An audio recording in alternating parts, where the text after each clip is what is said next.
Most of us were taught from a young age to avoid conflict at all costs. We learned to keep our voices down, to smile when we didn't feel like it, to let things slide even when they hurt us. We've been told that good people don't argue, that confrontation is dangerous, and that peace means silence. Yet deep inside, you probably know this isn't entirely true. Avoiding conflict doesn't make it disappear. It simply pushes it underground where it grows stronger, like roots under a cracked pavement. I know this because I spent years of my own life avoiding conflict. I would say it's fine when it wasn't, swallow my opinions to keep the peace, and smile through clenched teeth.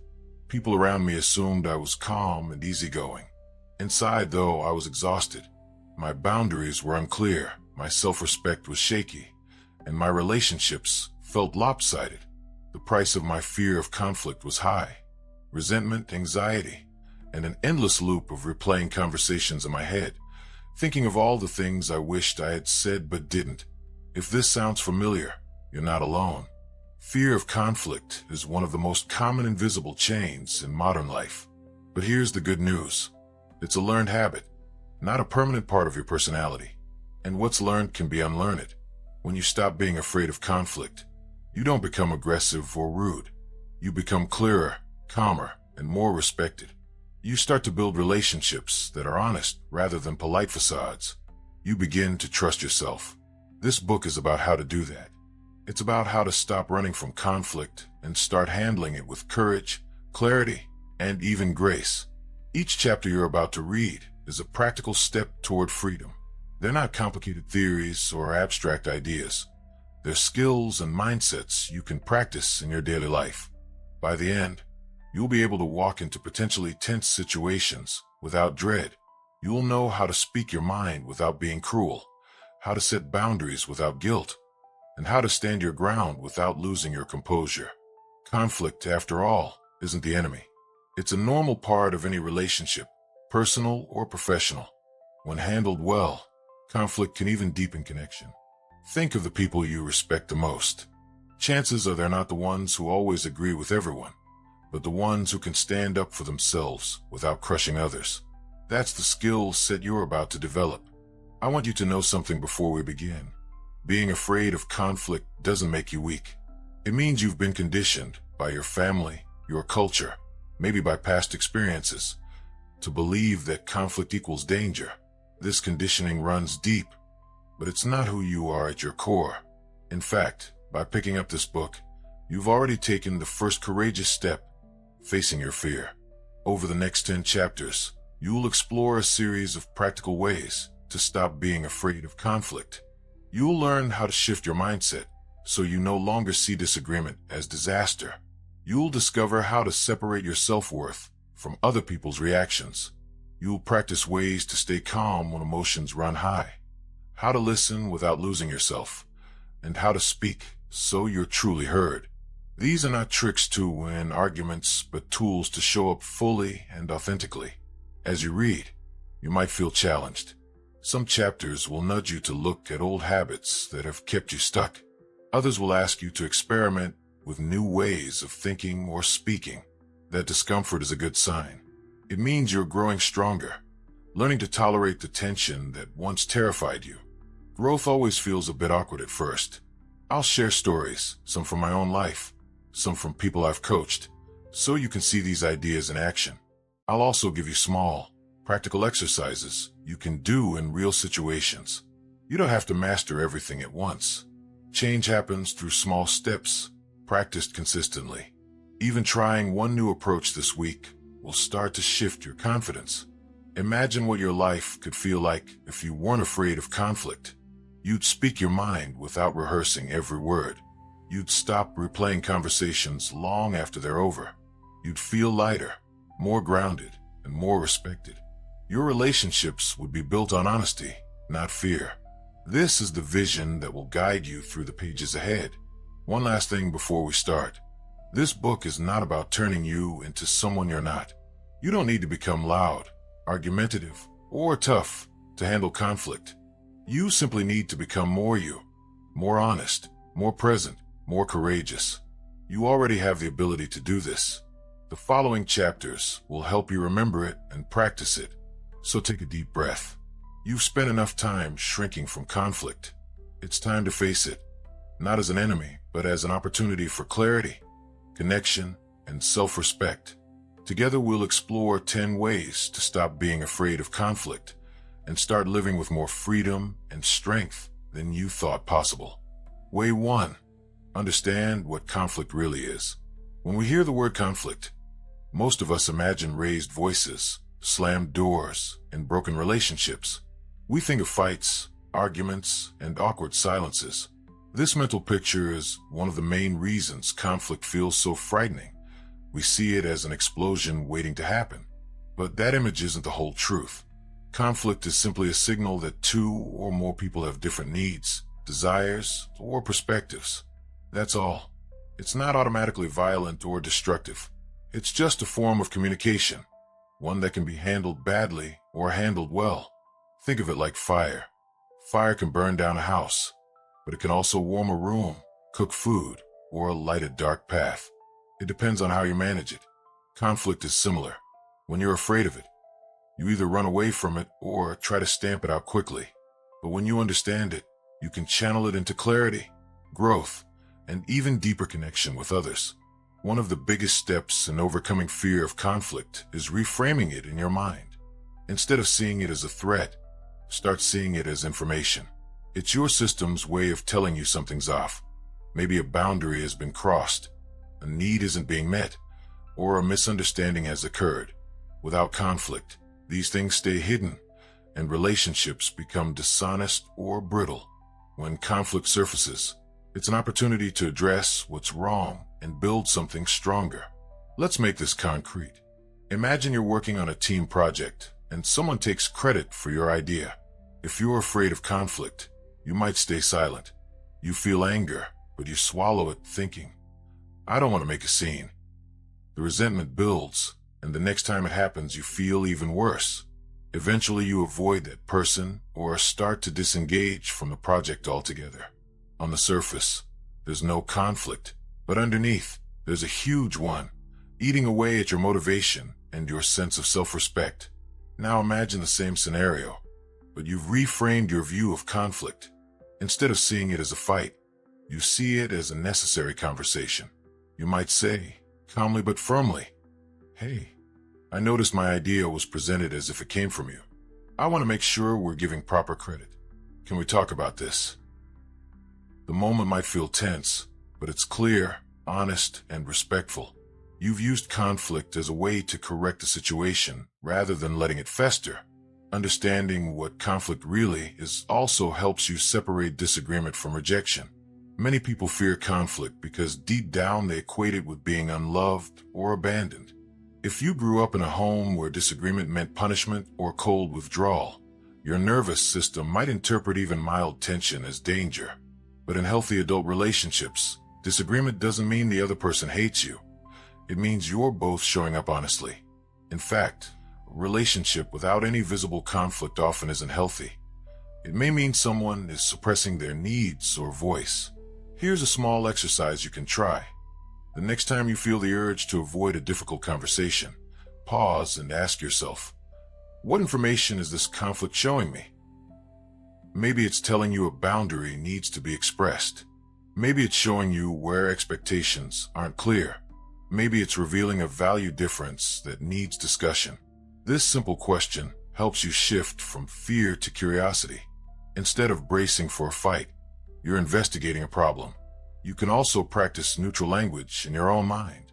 Instead of saying, I'm dreading this confrontation, try, I'm going to have an important conversation.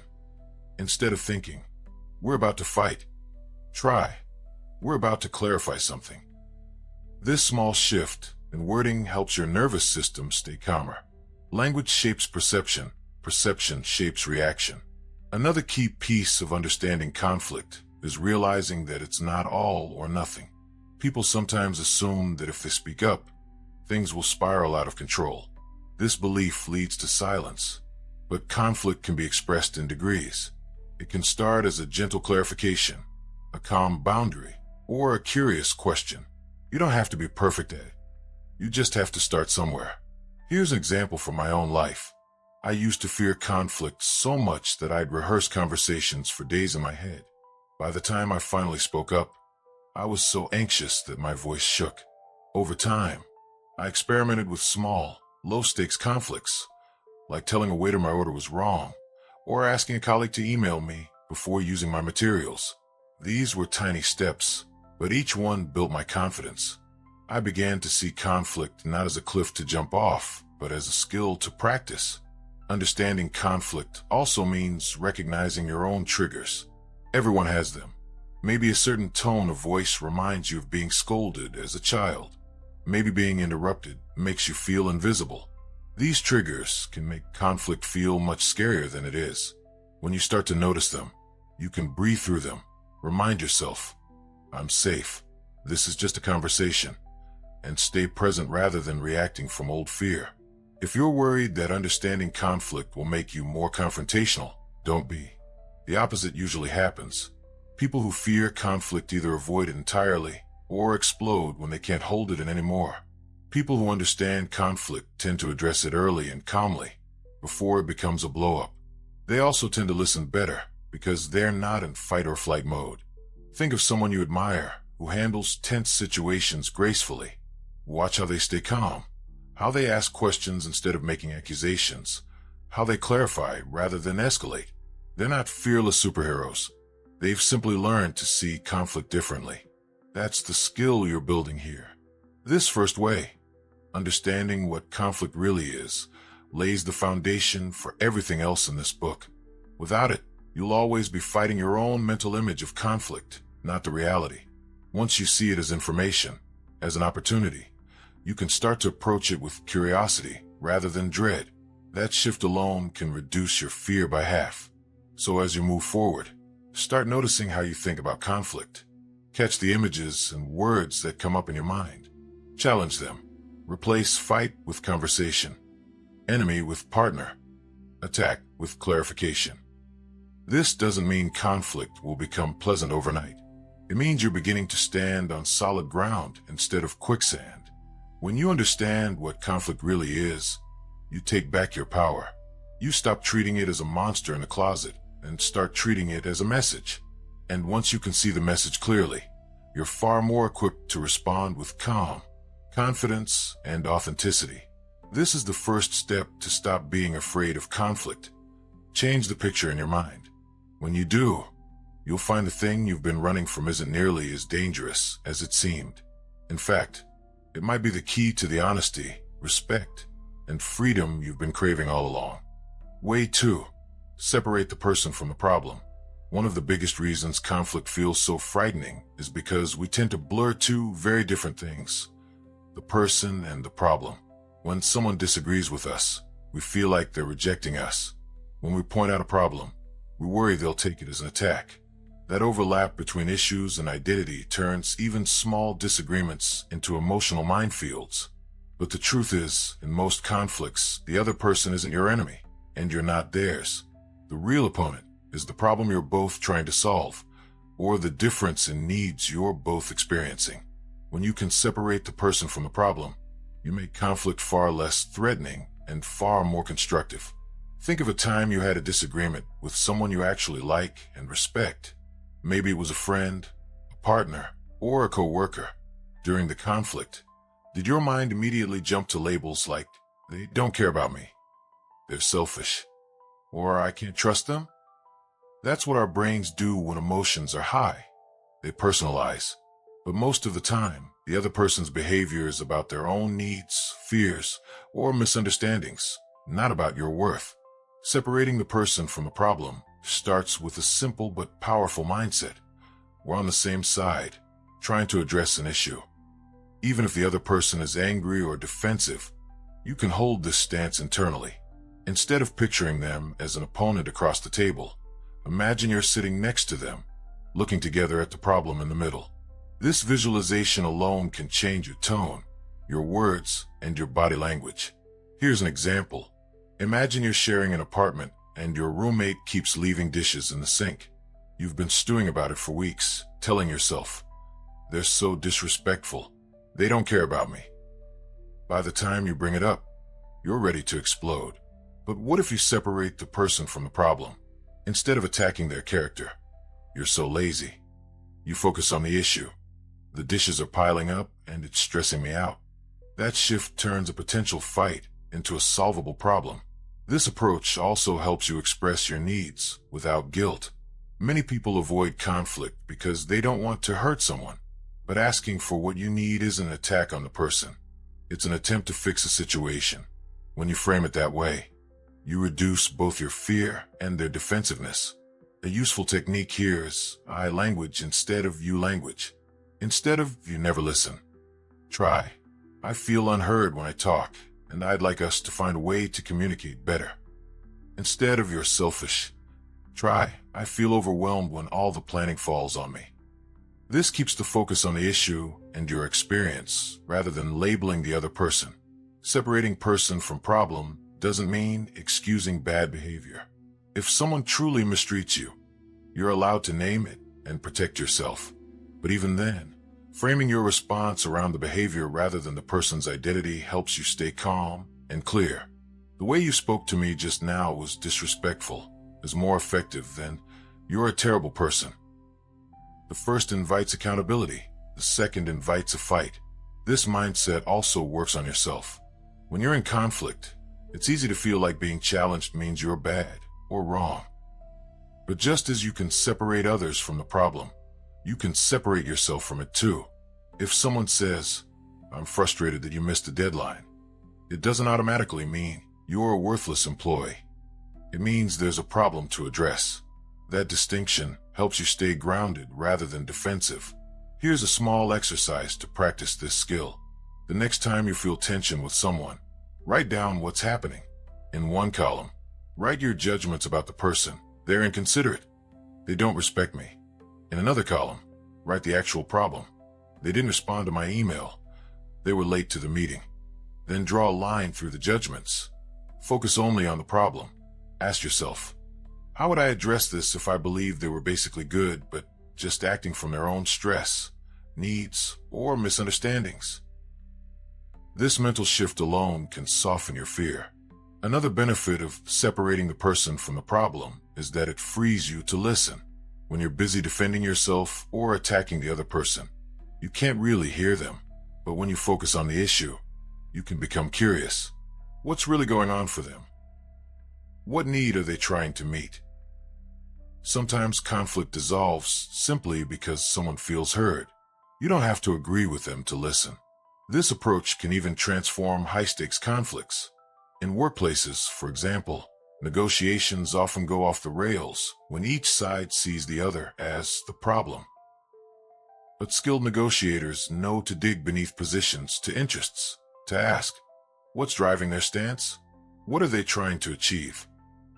This is essentially separating the person from the problem on a larger scale.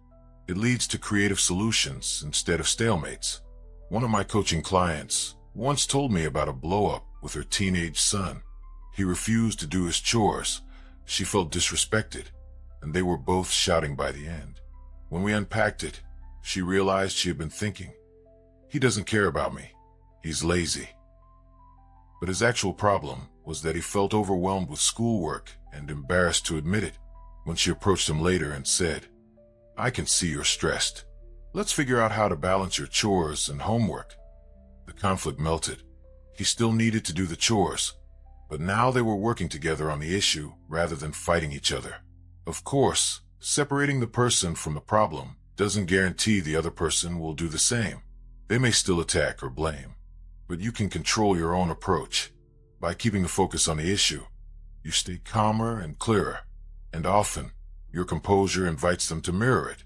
Even if it doesn't, you'll walk away knowing you handled the situation with integrity. Over time, this mindset becomes a habit. You start to automatically think, what's the actual problem here? Instead of, what's wrong with this person? The habit makes conflict feel less like a battlefield and more like a puzzle to solve. Puzzles can be challenging, but they're not scary. As you practice this, you'll probably notice your relationships improving. People will feel safer around you because they know you're not going to attack them personally when something goes wrong. They'll be more open to feedback. And you'll feel safer too, because you'll stop taking every disagreement as a personal wound. That safety is the soil in which courage grows. This is the second way to stop being afraid of conflict. Separate the person from the problem. When you do, you stop seeing people as enemies and start seeing issues as solvable. You stay grounded in your own dignity and invite others to do the same. And with every conflict you handle this way, your fear will shrink a little more, replaced by the quiet confidence of someone who knows how to face tension without losing themselves. Way 3. Master your inner state before you speak. When most people think about conflict, they imagine what they're going to say. They rehearse arguments in their heads, plan comebacks, or picture the other person's reactions. But the truth is, what you say matters far less than the state you're in when you say it. Your tone, body language, and emotional energy will communicate more than your words ever could. That's why one of the most powerful ways to reduce fear of conflict is to learn how to manage your own inner state first. If you've ever tried to have a calm conversation while your heart was pounding, your palms were sweaty, and your mind was racing, you know how hard it is to stay composed. Your nervous system is already in fight or flight mode, so even small remarks feel like attacks. In that state, your voice tightens, your patience shrinks, and your words come out harsher or more defensive than you intend. The other person then reacts to your tension, and the conflict escalates. The opposite is also true. When you approach a difficult conversation from a centered, calm place, your tone softens, your words slow down, and your presence itself becomes disarming. The other person feels less threatened, which makes them more likely to listen. This isn't magic, it's biology. We're wired to pick up on each other's nervous systems. Calm is contagious, just as panic is. So how do you master your inner state before you speak? The first step is awareness. Start noticing what happens in your body when conflict looms. Do your shoulders tighten? Does your stomach clench? Do you hold your breath? These are signs that your nervous system is on high alert. Simply naming them, my chest is tight, my hands are cold, helps bring your thinking brain back online. Next, pause. This is the simplest and most underrated tool you have. Before answering that email, returning that call, or responding to that comment, take a moment to breathe. Even a few slow breaths can shift your physiology. Inhale deeply through your nose. Hold for a beat. Exhale slowly through your mouth. This signals to your nervous system, I'm safe, which lowers your adrenaline and gives you back your self-control. Sometimes the best way to master your state is to delay the conversation until you're calmer. There's nothing weak about saying, I want to talk about this, but I need a little time to think first. This prevents you from saying things you'll regret and models emotional responsibility for the other person. Of course, you don't want to use delay as avoidance, but a short pause to regroup can make a world of difference. Another powerful tool is visualization. Before entering a difficult conversation, picture yourself handling it with calm confidence. Imagine your voice steady, your face relaxed, your body open. Picture the other person responding with respect, even if you're not sure they will. This mental rehearsal conditions your nervous system to associate conflict with composure rather than panic. Athletes and performers use this technique constantly. It works for conversations too. Your inner dialogue also matters. If you go into conflict thinking, this is going to be a disaster, I can't handle this, your body will believe you. If instead you think, I can stay calm and clear, this is just a conversation, you prime yourself for a better outcome. This doesn't mean you pretend everything's fine. It means you talk to yourself the way you talk to a supportive friend, steady, encouraging, grounded. You can also develop small rituals to anchor yourself. Some people touch their thumb to their forefinger as a reminder to breathe. Others carry a small stone or wear a bracelet they can squeeze to stay present. These tiny actions might seem silly, but they can interrupt the adrenaline surge and bring you back into your body.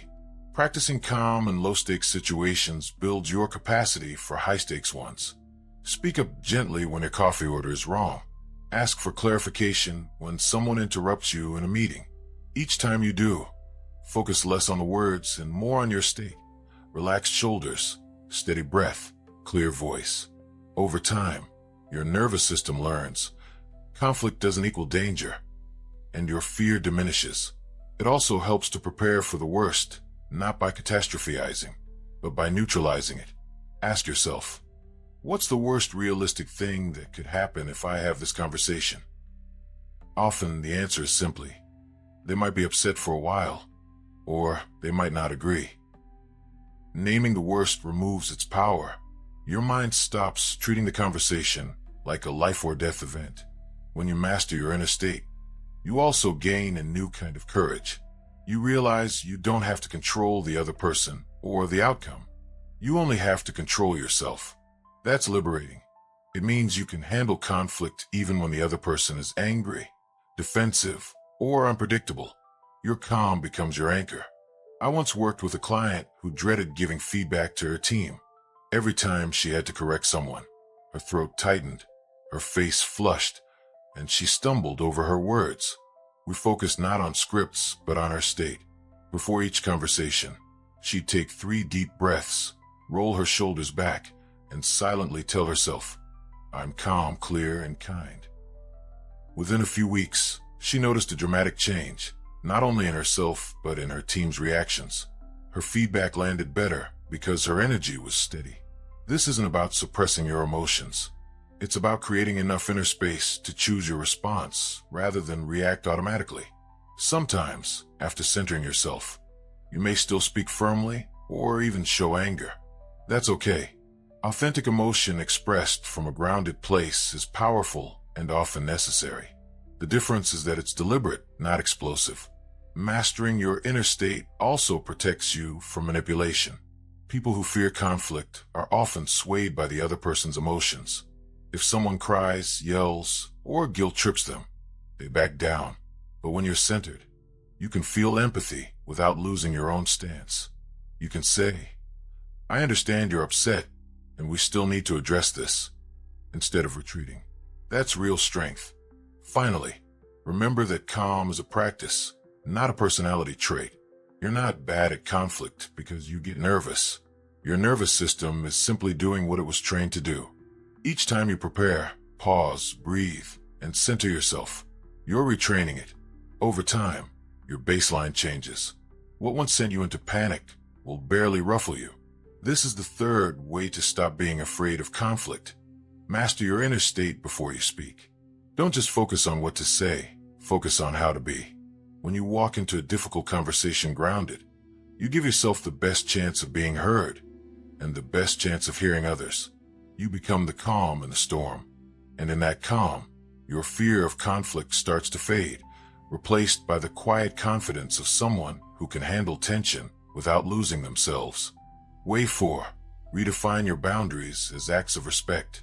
A lot of people are terrified of conflict because, deep down, they think setting boundaries is the same as being selfish or cruel. They've been taught that good people are endlessly accommodating, that saying no is rude, and that expressing limits will drive others away. So they stay silent, give in, and overextend themselves. But every time you do that, you teach others that your needs don't matter, and the result is not harmony.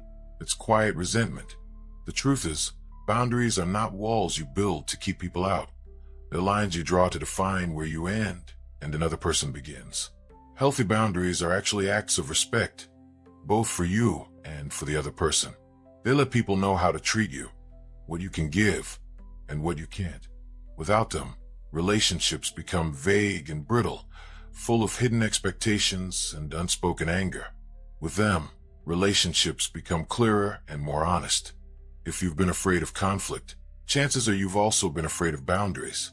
Saying I need or I can't feels dangerous, like you're about to be rejected or attacked. But one of the most freeing shifts you can make is to see boundaries not as aggression, but as clarity. When you tell someone where your line is, you give them a map. You're not punishing them. You're helping them know you better.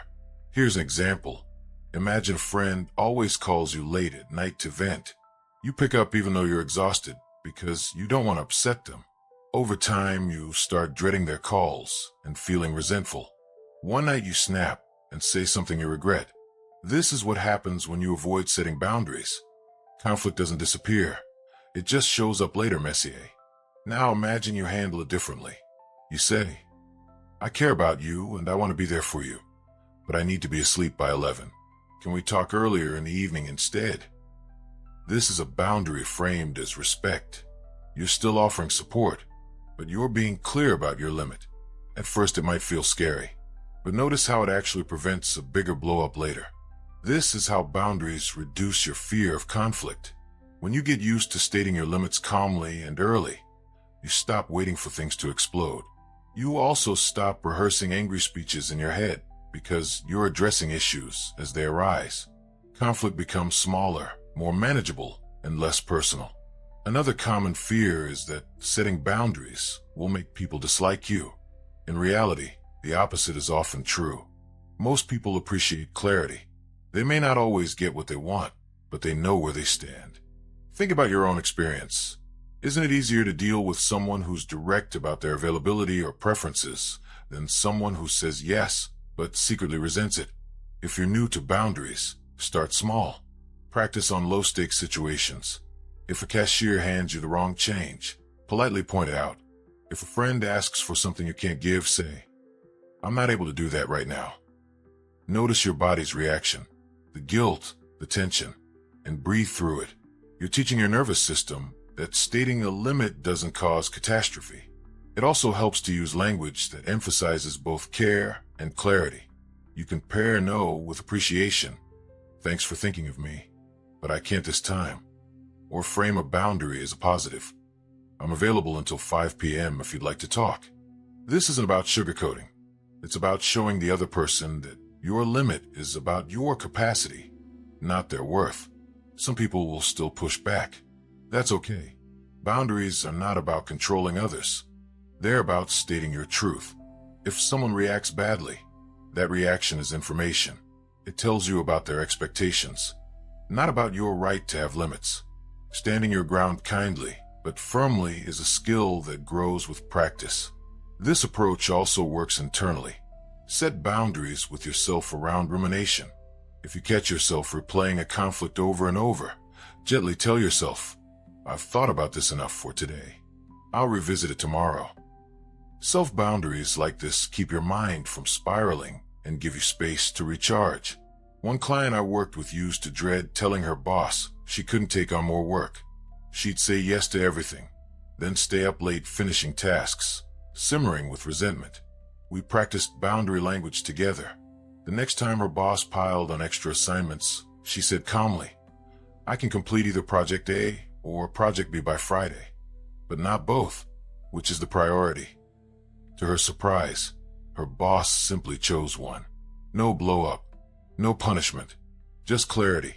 She told me later, I felt like I unlocked a superpower. As you start redefining boundaries as respect, you will notice a shift in how you see conflict. Instead of picturing a battle, you'll see a conversation about capacity and needs. Instead of assuming rejection, you'll assume dialogue. This mental shift alone will make you less afraid to speak up. Another powerful mindset is this: boundaries protect relationships, not just you. When you state your limits clearly, you prevent silent resentment from building up. You give the other person a chance to adjust and succeed in the relationship. That's a gift, not a threat. Remember, you don't have to be perfect at this. You'll stumble, feel guilty, or over-explain at first. That's normal. Each time you practice, you're rewiring the part of you that equates boundaries with danger. Over time, it will feel as natural as saying your name. This is the fourth way to stop being afraid of conflict. Redefine your boundaries as acts of respect. Boundaries aren't barriers, they're bridges built on clarity. They make your relationships sturdier, your self-respect stronger, and your fear of conflict smaller. Each clear, kind limit you express is another step toward a life where honesty feels safer than silence, and where conflict is simply part of caring well for yourself. And way 5.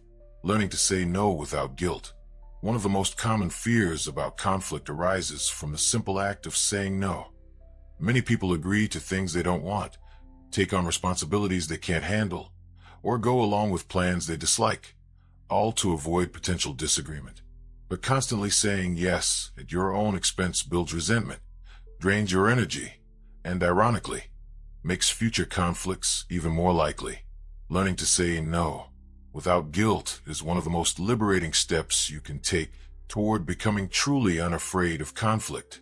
The first shift is internal, understanding that your time, energy, and emotional space are finite. Every yes you give has a cost. You may be afraid that if you decline, people will be angry, disappointed, or think less of you. Yet, the truth is that healthy relationships respect boundaries.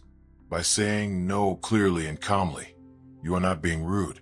You are simply taking care of yourself. This shift from guilt to self-respect is crucial. You're not responsible for managing everyone else's feelings. You're responsible for your own choices. A practical way to do this is to replace impulsive agreement with deliberate response. Instead of answering requests immediately, buy yourself time with phrases like, "Let me think about that," or "I'll check my schedule and get back to you." This creates space for you to decide whether you genuinely want to say yes or no. When you do say no, keep it simple. Over-explaining often signals uncertainty, and uncertainty invites pressure. A straightforward "I'm sorry, I can't commit to that right now" is usually enough. Of course, the guilt may still creep in at first. That's normal. It's the residue of old conditioning, where you learned that saying no equals letting people down. Remind yourself that every no to something misaligned is a yes to something better: your health, your priorities, your peace of mind. Write down your reasons privately if it helps. The more you practice, the less guilt you'll feel because you'll see the positive effects on your life and relationships. Another key element is your tone. Saying no without guilt isn't about being harsh or defensive. It's about being calm, kind, and firm. You can soften the delivery without weakening the message.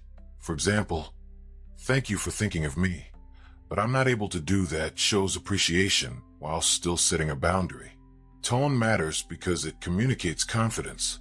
People are less likely to push back when they sense you're at ease with your decision. As you get better at this, you'll notice a surprising benefit. You'll start to attract people who respect your boundaries. Those who relied on your automatic yes may resist at first, but the relationships that matter will adjust. In fact, many people will respect you more for your clarity. You'll also start to feel a growing sense of autonomy, which dramatically reduces your fear of conflict. If a disagreement arises over your no, you'll handle it with far more ease because you'll know you're acting from integrity rather than avoidance. Saying no without guilt is ultimately about self-trust. When you trust yourself to stand by your needs, conflict loses its power over you. You stop seeing disagreements as threats and start seeing them as natural parts of honest interaction. The fear shrinks because you're no longer hiding behind compliance. You're present, authentic, and grounded, even when the answer is no. Way 6. Practicing calm communication under pressure. When conflict flares, most of the fear you feel isn't just about the disagreement itself. It's about losing control. Your heart races, your voice trembles, and your mind floods with what-ifs. This is a normal stress response, but it can sabotage even the best intentions. One of the most powerful ways to stop fearing conflict is to train yourself to stay calm and communicate clearly, even under pressure. This skill turns tense moments into manageable conversations and gives you a quiet confidence that nothing will spiral out of control. The first step is physical. Your nervous system reacts to conflict as if it's a threat. By using simple grounding techniques, you can interrupt the fight or flight response before it takes over. Slow, steady breathing through your nose, 4 counts in, 6 counts out, signals your brain that you're safe. Planting your feet on the floor, relaxing your shoulders, or even touching a cool glass of water can also anchor you in the present moment. Practicing these small resets when you're not in conflict makes them automatic when you are. Next, focus on your voice. Calm communication isn't about suppressing your emotions. It's about expressing them with steadiness. When you speak more slowly and lower your tone slightly, you signal both to yourself and to others that you're in control. This doesn't just calm you down, it calms the other person too. because emotions are contagious. Even when you feel nervous, acting calm can become a self-fulfilling prophecy. Your body follows your behavior. Another practical tool is to separate your message from your mood. In heated moments, it's easy to let frustration leak into your words, sarcasm, sighs, or abruptness that escalate tension. By pausing for even 2 seconds before you respond, you give your rational brain time to catch up with your emotions. This small pause is powerful. It allows you to choose your words instead of reacting, which immediately shifts the tone of the conversation. Active listening is equally important. People often escalate conflicts because they don't feel heard. By summarizing what the other person said, "I hear that you're frustrated about," before giving your perspective, you reduce defensiveness and create space for resolution. This doesn't mean you're agreeing, only that you're showing respect, and respect under pressure is disarming. It shifts the dynamic from adversarial to collaborative, even in a disagreement. It also helps to prepare key phrases ahead of time. For example, "Let's slow down for a moment," or "I want to understand what's most important to you here," are simple but powerful lines that steer conversations away from chaos. Having these in your back pocket reduces the fear of "I won't know what to say," which is one of the biggest drivers of conflict anxiety. The more you practice staying calm and communicating clearly, the more you'll trust yourself in difficult moments. That self-trust is the antidote to fear. Instead of worrying, "What if I freeze or lose my temper?" you'll know, "I can handle myself," no matter how the other person behaves. Conflict stops feeling like a looming disaster and starts feeling like a challenge you're equipped to meet. This calm presence is magnetic. People will start to notice that you don't get rattled easily, and they'll respond differently to you. Even heated personalities often soften when they sense the person across from them won't be drawn into the storm. You'll discover that many conflicts dissolve faster simply because you showed up steady, clear, and grounded. Way 7. Reframing conflict as an opportunity, not a threat. A huge part of the fear around conflict comes from the way you think about it. If your mind labels every disagreement as dangerous, personal, or a sign of failure, of course your body reacts with dread. But conflict, at its core, is simply a signal. Two people's needs, expectations, or viewpoints don't align. That's all. By reframing conflict as a normal, even healthy part of human interaction, you strip away much of the emotional charge and step into these moments with far less fear. Start by shifting your language. Instead of "I'm about to have a fight," think, "I'm about to have a conversation where differences will be expressed." Instead of "they're attacking me," think, "they're telling me what matters to them." This small mental reframe changes your emotional state because words shape your perception. If you treat conflict as an invitation to learn about someone else's perspective, your focus moves from defending yourself to understanding them, which is far less stressful. Another reframe is to see conflict as a diagnostic tool. Disagreements reveal hidden assumptions, unmet needs, or unclear boundaries. Without them, those issues stay buried and grow into resentment or disengagement. When you adopt the mindset that conflict exposes problems you can solve, rather than problems you must fear, it becomes a form of feedback. You may still dislike it, but you'll no longer dread it. You can also reframe conflict as a chance to strengthen relationships.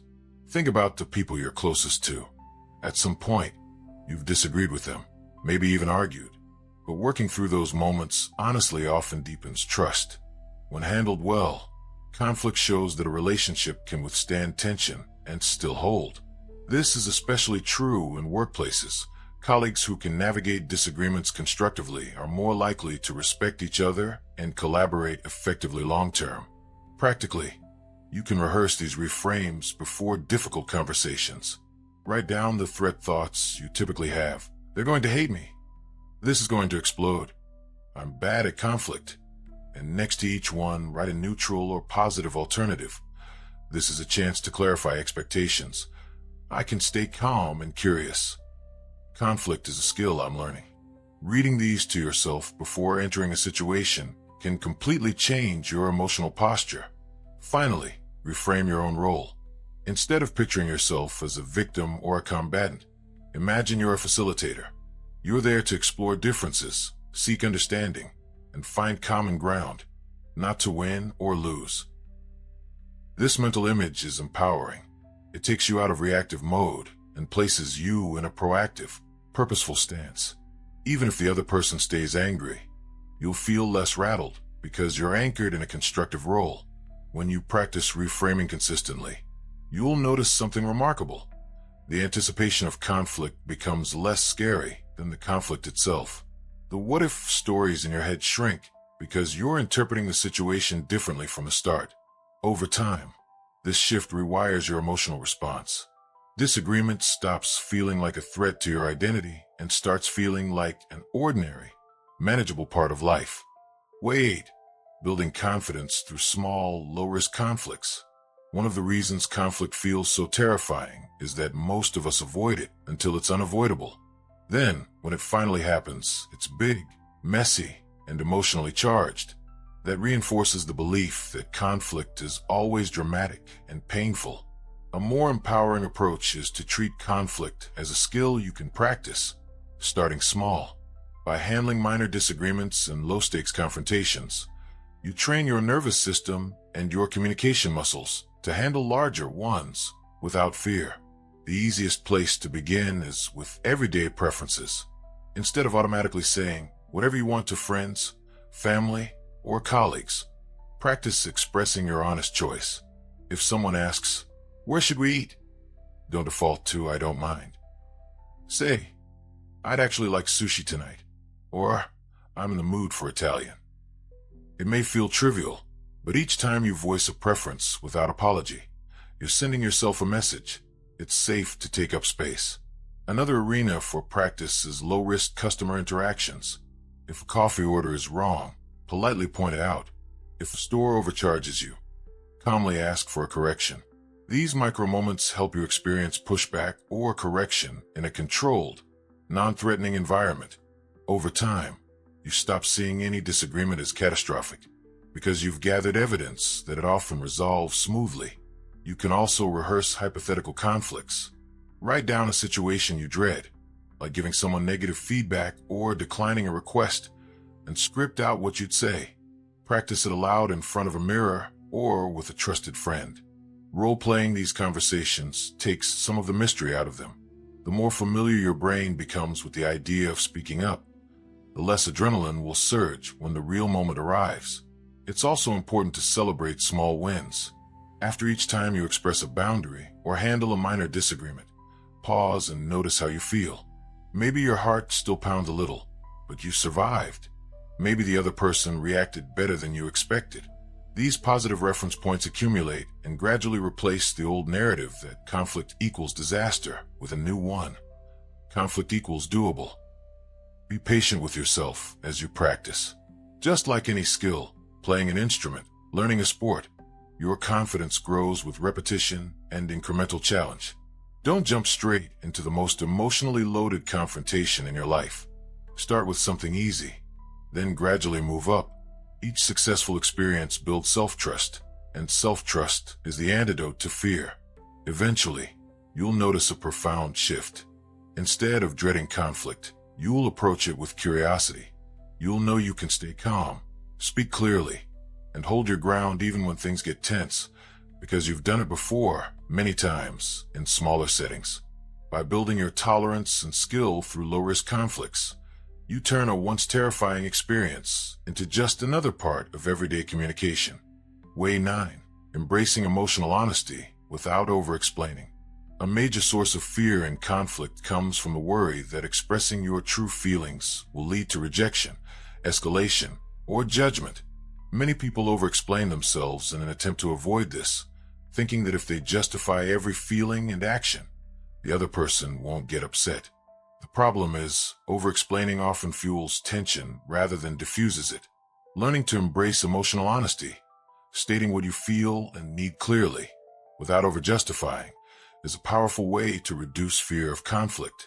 The first step is to recognize your emotions without judgment. It's normal to feel anger, frustration, or disappointment in a conflict. Accepting these feelings as legitimate gives you a stable foundation from which to communicate. Pretending you feel nothing or trying to justify every feeling weakens your presence and can make you reactive. Instead, name your emotion for yourself. I feel frustrated.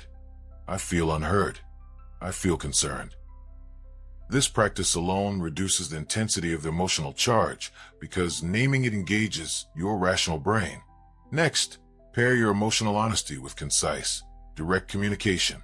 Use I statements that focus on your feelings and experiences rather than attacking the other person. For example, instead of saying, "You're always late and disrespectful," try, "I feel frustrated when meetings start late because it affects my schedule." Notice the difference. You're expressing your truth without assigning blame, and you're avoiding a defensive reaction from the other person. Over-explaining usually comes from fear, the fear that the other person won't understand, or that they'll think badly of you. Combat this by trusting that your feelings are valid on their own. You don't need to provide a full narrative to justify them. Sometimes a simple, clear statement is enough. "I feel upset by what happened. I need to discuss it." That's it. Clear, honest, and unembellished communication carries far more weight than pages of rationalization. Embracing emotional honesty also means being prepared for others' reactions. You may encounter denial, defensiveness, or disagreement. That's okay. Your goal isn't to control their response. It's to express your own truth with integrity. Maintaining composure in the face of pushback strengthens your confidence and reduces the anxiety that often surrounds conflict. Another strategy is to practice expressing your feelings in safe environments. Talk with trusted friends, mentors, or even in a journal about situations where you felt tension but didn't speak up. Then, rewrite what you would say in clear, concise terms. This rehearsal builds your ability to communicate effectively in real conflicts. A key part of this approach is knowing when to stop talking. Once you've expressed your feelings and needs, pause. Allow the other person to respond. Over-explaining can inadvertently escalate conflict, as it can come across as justification or defensiveness. Silence after a clear statement communicates confidence and allows dialogue to unfold naturally. This approach transforms the experience of conflict. When you embrace emotional honesty without over-explaining, you stop fearing that disagreements are personal attacks or judgments on your worth. You're simply expressing yourself calmly and clearly, and leaving space for others to do the same. Over time, this practice builds both self-respect and relational trust.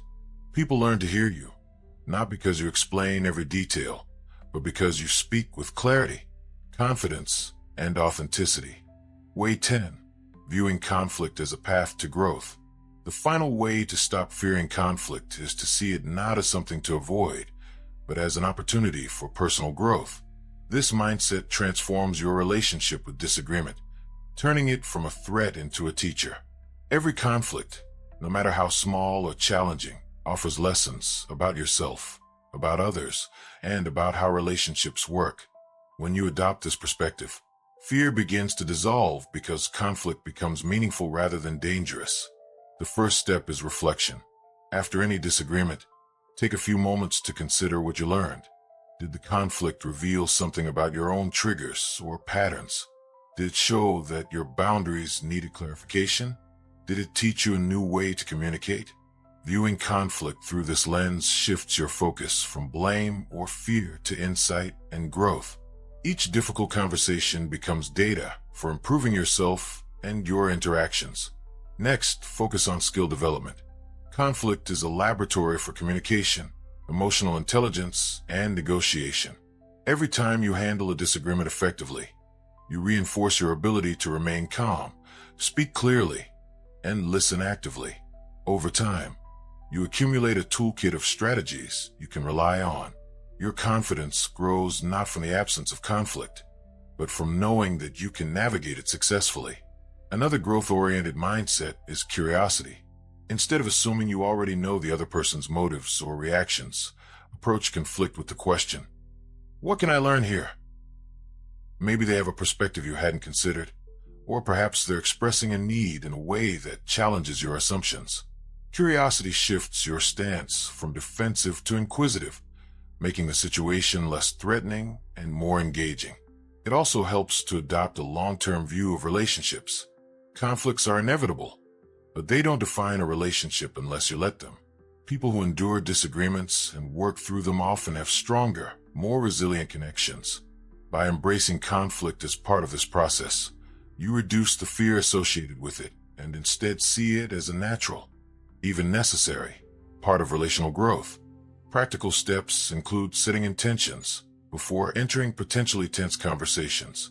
Tell yourself, I am here to understand, to express my perspective, and to learn. This approach keeps you grounded and reminds you that the goal isn't to win or avoid, but to evolve. Each interaction becomes a chance to practice patience, clarity, empathy, and assertiveness. Accepting conflict as a growth opportunity also reframes mistakes. If a conversation doesn't go perfectly, you can treat it as a learning experience rather than a failure. Ask yourself, what could I do differently next time?